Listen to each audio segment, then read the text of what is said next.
رنگ کالا تھا، ہونا تھا، موٹا تھا، عظمت مدینے کی گلیوں میں چلتی تھی، قدموں کی آہٹ جنت میں سنائی دیتی تھی۔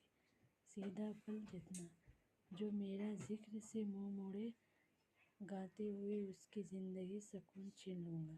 نفرت انسان کو بناتا ہے ذاتی مسئلہ ورنہ قدر تو محبت کا ہے۔ مومن آدمی آزمائش کے بعد بھی جاتا ہے اور معافیت بگڑ جاتا ہے۔ لوگ ہماری اچھائی کے بارے میں پوری تصدیق کرتے ہیں، برائی بے صدیق بنا سوچ سمجھ کر یقین رکھتے ہیں۔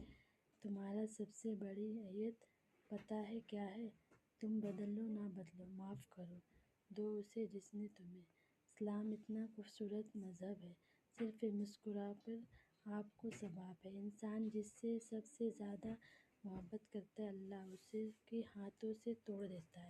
انسان اسے ٹوٹے ہوئے برتن کی طرح ہونا چاہیے جس میں لوگوں کی محبت آتی ہے۔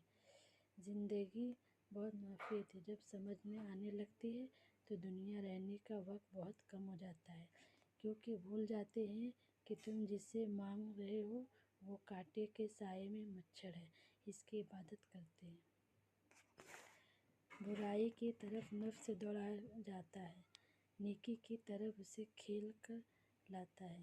کبھی زندگی میں تھک جاؤ تو یاد رکھو، کسی کو کان ناکان خیر نہ سنانا، اپنے رب کے حضور سب بیان کر لینا۔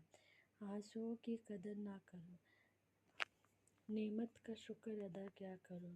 بے شک یہ شکر ادا کرنے کی عدت ہے جو آپ پڑھ کر پڑھانا چاہتے ہیں۔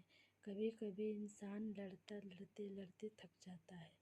امید رات کی تنہائی ہے، اور سجدہ کے سجدہ میں آنسو کی اللہ سے باتیں کرنا ہوتا ہے اور دل ہولا ہو جاتا ہے۔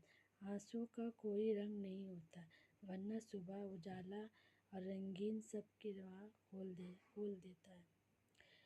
اگر لوگ تم سے مایوس ہو رہے ہیں تو تقریر نہ کرو، اللہ کا شکر ادا کرو، اس نے تمہارے عیب چھپا کر تم کو لوگوں کو مفید کرا۔